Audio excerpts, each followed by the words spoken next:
আমার বাংলাদেশের প্রবাসীদের গল্প বলি শোনো, আমার সিরাজগঞ্জের প্রবাসীদের গল্প বলি শোনো।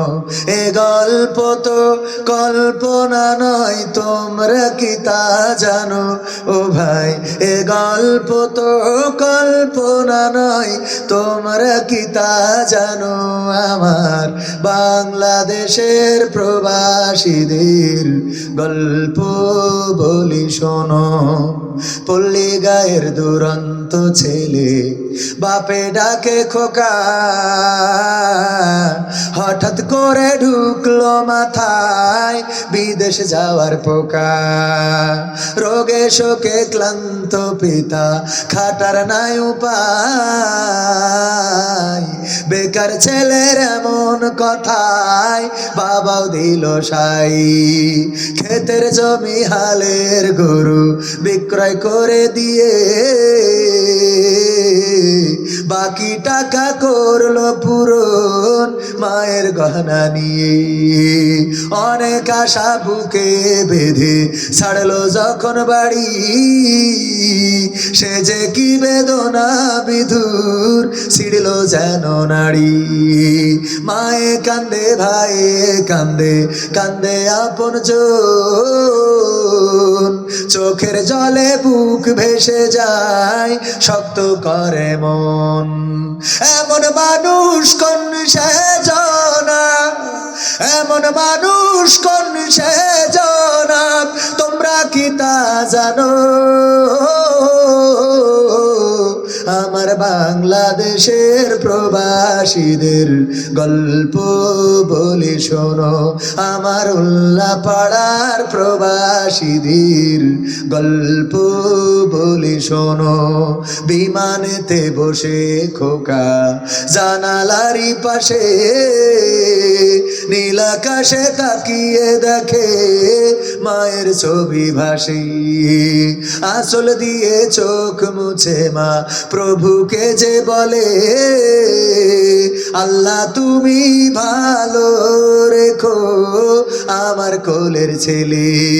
খোকা যে ছিল মা জননীর কলিজারি বোটা, ভাবতে সব চোখ ভিজে জল পড়লো ফোঁটা ফোঁটা।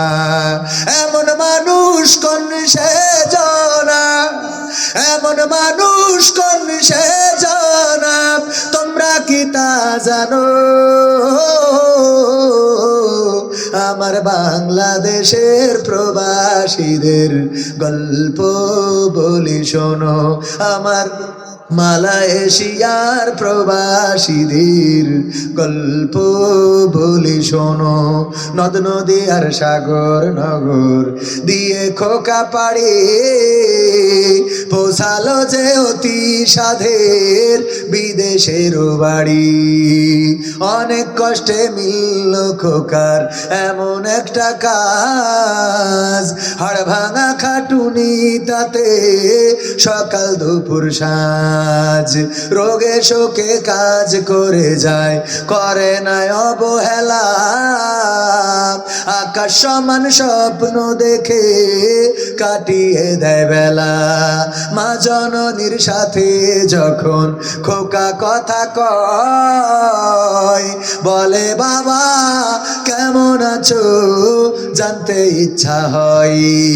মাগো আমি ভালো আছি, মাগো আমি ভালো আছি, দুঃখ নেই তো কোনো। আমার বাংলাদেশের প্রবাসীদের গল্প বলি শোনো, আমার সিরাজগঞ্জের প্রবাসীদের গল্প বলি শোনো। নদ নদী আর সাগর নগর হঠাৎ করে বাবা বলে, টাকার যে দরকার, তোর মায়েরই বড় অসুখ, দেখাবো ডাক্তার। চিন্তায় আমার বাড়ছে আবার তোর বোনেরই নিয়ে, দিনে দিনে হচ্ছে বড়, দিতে হবে বিয়ে। তোর ভাইয়েরই লেখা পড়ার খরচ বেড়ে গেছে, দরকার এখন অনেক টাকার, তোর কাছে কি আছে? পাইনি বেতন এখনো খোকা, পকেটটা যে ফাঁকা, তবুও বলে ভেবো না বাবা, দেবো আমি টাকা। এমন মানুষ কোন সেজনা, এমন মানুষ কোন সেজনা, তোমরা কি তা জানো?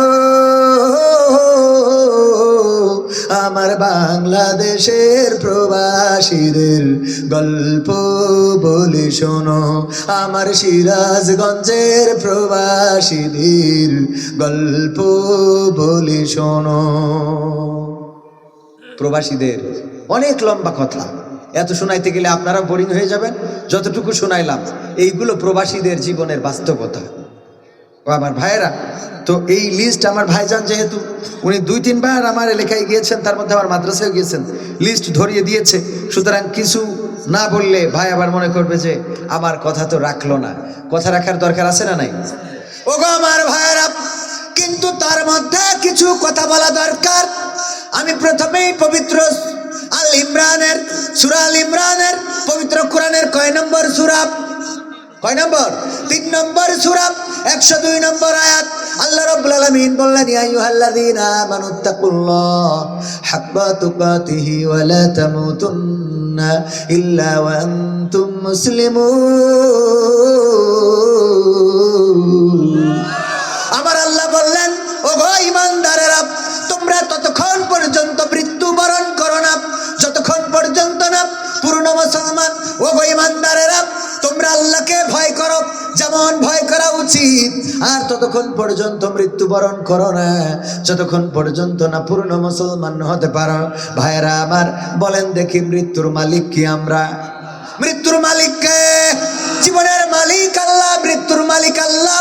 সেই আল্লাহ রাব্বুল আলামিন আবার বললেন, ততক্ষণ পর্যন্ত মারা যেও না যতক্ষণ পর্যন্ত না পূর্ণ মুসলমান হতে পারো। আর আগেই বলে দিলেন যে আল্লাহকে ভয় করো যেমন করে ভয় করা উচিত। আমরা আল্লাহ কি আসলে প্রকৃত আল্লাহকে কি প্রকৃতভাবে ভয় করি? যদি ভয় করি, ফজরের সময় আমাদের কম্বলের নিচে ঘুমের ঘরে কেটে যায়, জোহরের সময় আমাদের ব্যস্ততায় কেটে যায়। ওই যে আমাদের কবি নজরুল বলেছে, ঘুমিয়ে কাজা করেছ ফজর, তখন জাগনি যখন জোহর, হেলায় ফেলায় কেটেছে আছর, মাগরিবের ওই শুনিয়া যান, এশার জামাতে হয় রে হৌরে শামিল, এশার জামাতে এখনো আছে স্থান। হেলাই ফেলাই ঘুমের ঘরে ফজর কাটিয়ে দিলাম, হেলাই ফেলাই জোহর কাটালাম। ওগো আমার ভাইরা, আমরা আসর মাগরিব ইশা এমনি ভাবে প্রতিদিন কাটিয়ে দিচ্ছি। আমরা মনে করছি যে এখনো সময় অনেক লম্বা, এখনো অনেক সময় পেয়ে যাব, যেই সময় পরে ভালো হয়ে যাব, এখনো দাড়ি রাখার অনেক সময় বাকি, এখনো নামাজ পড়ার অনেক সময় বাকি, এখনো পাঞ্জাবি পরার অনেক সময় বাকি। কিন্তু মৃত্যু বলে কয়ে আসে না, যে কোনো সময় আপনার মাথার কাছে মালাকুল মাউত চলে আসতে পারে। রঙ্গরসের দিন ছিল আমার একদিন, রঙ্গরসের দিন ছিল আমার একদিন, 12 ঘন্টা বেলায় আমার সন্ধ্যা হইল, পাখি উড়ে যাওয়ার বুঝি সময় হলো রে, পাখি উড়ে যাওয়ার বুঝি সময় হলো, পাখি উড়ে যাওয়ার বুঝি সময় হলো, হায় পাখি উড়ে যাওয়ার বুঝি সময় হলো। রঙ্গরসের দিন ছিল আমার একদিন, রঙ্গরসের দিন ছিল তোমার একদিন, 12 ঘন্টা বেলায় আমার সন্ধ্যা হইল, পাখি উড়ে যাওয়ার বুঝি সময় হলো রে, পাখি উড়ে যাওয়ার বুঝি সময় হলো, পাখি উড়ে যাওয়ার বুঝি সময় হলো, হ্যাঁ পাখি উড়ে যাওয়ার বুঝি সময় হলো। শরীরে চামড়া ছিল টান, মিষ্টি সুরে গাইতাম গান, গলার আওয়াজ আমার কত দূরে যাইতো,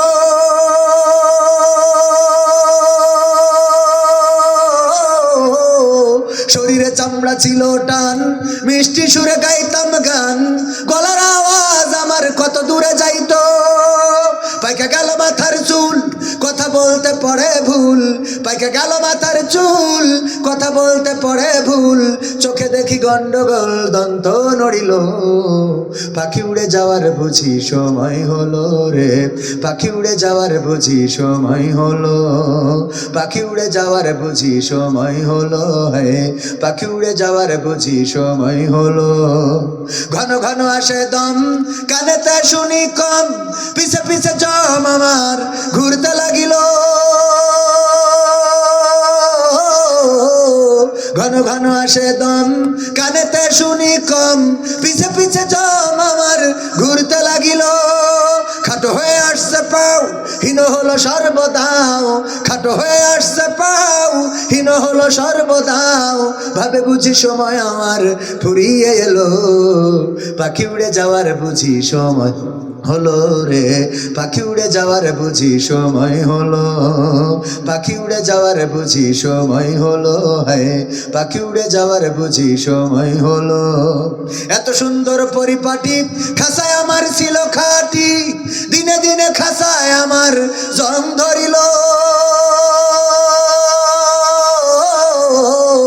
এত সুন্দর পরিপাটি খাসায় আমার ছিল খাটি, দিনে দিনে খাসায় আমার জং ধরিল।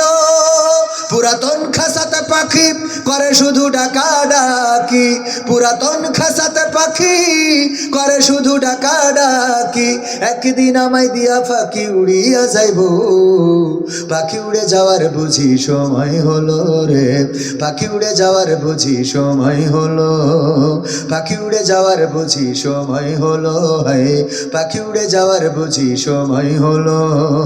রঙ্গরসের দিন ছিল আমার একদিন, রঙ্গরসের দিন ছিল আমার একদিন, 12 ঘন্টা বেলায় আমার সন্ধ্যা হইল, পাখি উড়ে যাওয়ার বুঝি সময় হলো রে, পাখি উড়ে যাওয়ার বুঝি সময় হলো, পাখি উড়ে যাওয়ার বুঝি সময় হলো, হে পাখি উড়ে যাওয়ার বুঝি সময় হলো।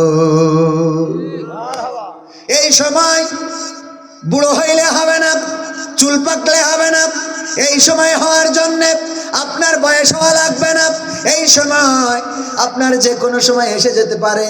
বাবার আগে সন্তান মারা যায়, মায়ের আগে মেয়ে মারা যায়, ভাইয়ের আগে বড় ভাইয়ের আগে ছোট ভাই মারা যায়, এমনি ভাবে বড়র আগে ছোটটা মারা যায়। যাওয়ার সিরিয়াল নাই কিন্তু আসার সিরিয়াল আছে না নাই? আসার সিরিয়াল আছে কিন্তু যাওয়ার কোনো সিরিয়াল। এই জন্যে মৃত্যুর প্রস্তুত হতে হবে, আল্লাহকে ভয় করতে হবে। আমার রব তিনি দিনের আলোতে যেমন দেখেন, রাতের অন্ধকারেও তেমন দেখেন। সিরাজগঞ্জে আল্লাহ আছে কিন্তু যশোরে নাই, যশোরেও আছে। আমি যশোরে যাওয়ার পরে পাপ কাজ করব, কারণ কি? কারণ হলো আমার যশোরে দাওয়াত কম, সুতরাং যশোরে পাপ করলে দেখার সিরাজগঞ্জের মানুষ তো দেখবে না, সুতরাং আমার ওয়াজের স্টেজে উঠাবে, কোনো অসুবিধা হবে না। এই মনে করে যদি আমি যশোরে যেয়ে পাপ করি, তাইলে বিচারের কাঠগড়ায় দাঁড়ানো লাগবে না, লাগবে না? আমি যদি যশোরে অপরাধ করি, সেই অপরাধটা আল্লাহ দেখে না, দেখে না? আমি সিরাজগঞ্জে করলে মনে করলাম সিরাজগঞ্জে আমার বাড়ি না, এখানে যদি অপরাধ করি তাইলে যশোরের মানুষ তো দেখতে পাবে না, সুতরাং লজ্জার কিছু নাই। এই মনে করে যদি সিরাজগঞ্জে আমি ডার্লিং নিয়ে ঘুরে বেড়াই, আমি যদি সিরাজগঞ্জে আমার গার্লফ্রেন্ড নিয়ে ঘুরে বেড়াই, তাইলে বলেন দেখি আমার আল্লাহ রব্বুল আলামিন যশোরে বেইজ্জতি করতে পারে না, পারে না? কারণ আল্লাহ এখানেও দেখে, ওখানেও। আল্লাহ দিনের আলোতে দেখে, রাত্রেও দেখেন। আল্লাহ ঘরের মধ্যে দেখে, আবার ঘরের বাইরেও দেখেন। আল্লাহ ছাদের নিচে দেখে, আবার ছাদের উপরেও দেখে না, দেখে না? সুতরাং সেই আল্লাহকে ভয় করতে হবে। আল্লাহ বলেছেন ভয় করো, এমন ভয় যেটা অরিজিনাল। মাঝে মাঝে আমরা বিভিন্ন বিষয়ে জিজ্ঞাসা করি, এটা কি আসলে অরিজিনাল, এটা কি সত্যিই জাপানি, এটা কি সত্যিই খাঁটি, এরকম আছে না নাই? আমি দেখলাম মধু বিক্রি করতে যে বাবারে, মধুর ব্যাপারে সবার প্রশ্ন, হুজুর আসলে কি মধু এটা খাঁটি নাকি ভেজাল আছে? ও আমার ভাইরা, তার মানে সবাই খাঁটি জিনিসটা চায়, ভেজাল যেন না থাকে। আমার আল্লাহ সেইটা চাইলেন। আল্লাহকে ভয় করো, একেবারে অরিজিনাল ভাবে মসজিদের মধ্যে যে যেমন নামাজে দাঁড়িয়ে আর ডানেও তাকান না বামেও তাকান না, মাথায় রাখেন আল্লাহ রাব্বুল আলামিনের সামনে দাঁড়িয়েছি, তিনি আমাকে দেখছেন। আল্লাহর জন্য নামাজে দাঁড়িয়ে কেউ কি ডানে বামে তাকায় নাকি? যে তাকায় সে নামাজ বোঝে, সে নামাজ পারে, সে নামাজ জানে। নামাজের আরকান আহকাম কতটা? কতটা? 13টা। মধ্যে কয়টা? বাইরে কয়টা? বাইরে কয়টা? বাইরে 7টার, ভিতরে 6টা। এগুলো জানার দরকার আছে না নাই? আজকের মাহফিলে যারা জানেন না, অনেকেই আছে জানাজারে নামাজে যায় কিন্তু জানাজার দোয়াটা শেখে নাই। কত মানুষ আছে রে, আমি জানাজার দোয়া বলতে বলি 100 জনে অন্তত 95 জন পারেই না। 100 জনে 95 জনকে জানাজার দোয়া না পারতে দেখেছি। অথচ যার 60 বছর বয়স, 70 বছর বয়স, কতগুলো জানাজা সে জীবনে পড়েছে। ঠিক না বেটি? নামাজ পড়ে কিন্তু সূরা ফাতিহা জানা নাই, উজু করে কিন্তু উজুর ফরজ জানে না, গোসল করে, বউ আছে বাচ্চাও আছে কিন্তু গোসলের ফরজ কয়টা জানে? এমন মানুষ আছে না নাই? গোসলের ফরজ কয়টা? জোরে বলেন কয়টা? সবাই বলেন কয়টা? উজুর ফরজ কয়টা? জোরে বলেন কয়টা? নামাজের বাইরে ফরজ কয়টা? জোরে বলেন কয়টা? নামাজের ভিতরে ফরজ কয়টা? জোরে বলেন কয়টা? একজন মুসলমানের উপরে অপর মুসলমানের হক কয়টা? কয়টা? হ্যাঁ, এইটা নিয়ে একটু ভয় আছে। 6টা। কয়টা? 6টা। একজন মুসলমানের উপরে অপর মুসলমানের হক কয়টা? 6টা। একজন মৃত মানুষের উপরে পরিবারের হক কয়টা? এই যে কারণ হুজুর এইটা তো কোনোদিন শুনিনি। একজন মারা যায় যে মানুষটা, ওই মানুষটা পরিবারের উপরে 4টা হক রেখে যায়। কয়টা? 4টা হক। 1 নম্বর হলো তার কোনো ওসিয়ত থাকলে সেটা পূরণ করা। যদি কোনো ওসিয়ত করা যান সেটা পূরণ করে দিবেন, এটা হক। 2 নম্বর হলো তার দ্রুত দাফন কাফনের ব্যবস্থা করা। 3 নম্বর হলো যদি তার কোনো ঋণ থাকে সেই ঋণ পরিশোধ করা। আবার যদি তার সে কারো কাছে টাকা পায় সেটাও পরিশোধ করা। আমরা জাফা এই সভাপতি কোনে যাচ্ছে? আসতেছেন? হ্যাঁ, আমার তো রাত হয়ে যাচ্ছে না ভাইরা আমার। আমরা জানাজায় দাঁড়ালে এটা একটু পরিবর্তন হওয়া দরকার। আপনাদের বলে দিচ্ছি, জানাজায় দাঁড়ালে বলে যে আমার আব্বা যদি কোনো কারো কাছে টাকা পায় বলবেন আমরা শোধ করে দেবো। বলে না? বলে না? কিন্তু এই কথা বলতে শুনি নাই আজ পর্যন্ত যে আমার আব্বা যদি কারো কাছে টাকা পায় টাকাটা শোধ করে দিয়ে যাবেন, না হলে ঠ্যাঙের নলা খুলে দেবো। এ বলার দরকার আছে না? নাই? কারণ যে মানুষটা টাকা পাবে ওর তো পরিশোধ করার লোক আছে না? নাই? কিন্তু ওই মানুষটা যদি কারো কাছে পায়, ওই মানুষটা যদি কারো কাছে টাকা পায় ধার, অথবা এটারে আপনারা কি বলেন, ঋণ, এই লোকের কাছে যদি কেউ ঋণ থাকে ওই মানুষটা ছাড়া আর কি পরিশোধ করা সম্ভব? তাহলে ওই মানুষ মারা গেছে, কোনোদিন আর বলতেও পারলো না আপনি ওই ঋণ নিয়ে কবরে যাবেন, পরকালের ময়দানে দাঁড়ানো লাগবে না। তাহলে একজন মৃত মানুষের উপরে একজন মৃত মানুষ কয়টা হক রেখে যায় পরিবারের কাছে? জোরে বলেন কয়টা? ওয়াজের 2-1টা শিখার দরকার আছে না? নাই? ওয়াজগুলো ক্লাসের মতো হতে হবে। ওয়াজ থেকে খালি শুনলেন আগামী দিন অমুক ক্ষমতায় আসবে, শুনে চলে গেলাম, হলো? এগুলোতে তো কোনো ফায়দা নাই। ফায়দা আছে? আমি যদি 100 বার বলি খেলা হবে, ফায়দা আছে কোনো? নাই তো। খেলা হবে বলে আবার আমিও পালাই যাইতে পারি না? পারি না। এই জন্য এইগুলো নয়, এই যে যেই কয়টা বললাম এই কয়টা আপনার কাজে দিবে। একজন মুসলমান, একজন মৃত মানুষ পরিবারের কাছে 4টা হক রেখে বলেছি কয়টা? শেষ নম্বর, লাস্ট একটা, ওইটা আমরা তেমন একটা করি না। সেটা হলো যদি উনি কোনো জমি জায়গা রেখে যায় ওইটা শরিয়ত মোতাবেক বন্টন করে দেয়া। কিন্তু আমরা বোনদের বলি ও গবু জমি নিয়ে আর কি করবা, ভাতিজাদের নামে দিয়ে যাও, কিছু মিষ্টি খাওয়ার টাকা দিই। ঠিক না বেঠিক? এটা হক বঞ্চিত কর। যদি স্বেচ্ছায় কিছু দিয়ে দেন নিজে, যে না আমাদের তো স্বামীর ঘরে আলহামদুলিল্লাহ আছে, সুতরাং আমার জমিটা আমি আমার ভাই ভাতিজাদের দিয়ে দিলাম, অসুবিধা নাই। কিন্তু কৌশল করে যদি নেন আপনি দায়ী থেকে যাবেন। এক হলো ওই লোকের হক তো নষ্ট করলেন, আর এক হলো হকুল ইবাদ, বান্দার হকও নষ্ট করলেন। হকুল্লাহর হকুল ইবাদ, কয়টা হক? আমার আল্লাহ বলেছেন যদি কেউ আল্লাহর হক নষ্ট করে আমি ক্ষমা করে দিতে পারবো, কিন্তু যদি কেউ বান্দার হক নষ্ট করে রে তাইলে ক্ষমা করা যাবে। বান্দার অনুমতি ছাড়া আল্লাহ ক্ষমা করতে পারবেন? আল্লাহ ক্ষমা করবেন না। পারেন আর না পারেন, হয়তো পারবেন না, কথা বলা ঠিক হবে না, কারণ আল্লাহর এখতিয়ার আছে না নাই, কিন্তু আল্লাহ ক্ষমা করবেন না। এই জন্য এইগুলো আমাদের শিখতে হবে। নামাজের আরকান, আহকাম, ওযুর ফরজ, গোসলের ফরজ, এগুলো আমাদের জানা দরকার। জানাজার দোয়া আল্লাহুম্মা গফিরলি হাইয়িনা ওয়া মাইয়িতিনা ওয়া শাহিদিনা ওয়া গায়বিনা, এইভাবে আপনারা প্রতিদিন যদি নামাজ শেষে একবার করে অন্তত পড়েন, দেখবেন যে 10 দিনের মধ্যে মুখস্থ হয়ে যাবে। নামাজের নামাজ শিক্ষা আছে না, ওইটা কাছে রাখবেন, মাথার কাছে শোয়ার সময় প্রতিদিন একবার করে পড়বেন। মনে থাকবে ইনশাআল্লাহ? মনে থাকবে? ওগো আমার ভাইয়েরা, সঙ্গীতগুলো শোনাবো। এর মধ্যে একটা শোনাইছি, এখনো 5টা বাকি। শোনাবো? শুনবেন ইনশাআল্লাহ? কিন্তু তার আগে যে আপনাদের একটু কাজ করতে হবে, একটু কাজ করা লাগবে না ভাই? লাগবে? করবো? আপনারা সেই কাজের জন্য রাজি? রাজি? মা বোনদের জন্য তো একটু ওয়াজ করা দরকার। আমার আল্লাহ বলেছেন ওয়াকরানা ফি বুয়ুতিকুন্না ওয়ালা তাবাররাজনা তাবাররুজাল জাহিলিয়াতিল উলা। ওগো নারীরা পর্দার মধ্যে থাকো, জাহিলি যুগের মেয়েদের মতো সেজে গুজে নিজেদেরকে প্রদর্শন করে বেড়ায়ও না। এটা আমার মা বোনদের মনে রাখতে হবে। এছাড়া মায়েদের নিয়ে গান শোনাবো ইনশাআল্লাহ। এখানে প্যাকেটগুলো মানে অহেতুক বসে আছে, বেহুদা। প্যাকেটগুলো কাজে লাগানোর দরকার, ঠিক কি না? আপনারা রাজি আছেন ইনশাআল্লাহ?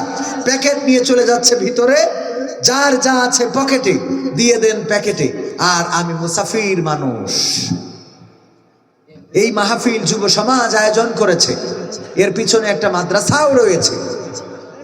আপনাদের দান সেই মাদ্রাসার কল্যাণে ব্যয় হবে, সুতরাং কেউ মাহরুম করবেন না। আমিও কিছু শরিক হয়ে যাচ্ছি মাদ্রাসার জন্য। ভাইরা আমার, যার যা আছে পকেটে, একজনে মাহরুম হবেন না। নিজের পকেটে না থাকলে পাশেরটায় হাত লাগাবেন। শোনাবো ইনশাআল্লাহ। এখনো কাজটা একটু না করে নিলে প্যাকেটগুলো। ভাইরা আমার, আমার হাতে দেওয়ার মতো কেউ কি আছেন? 5000, 10,000, 1000, 2000, 3000,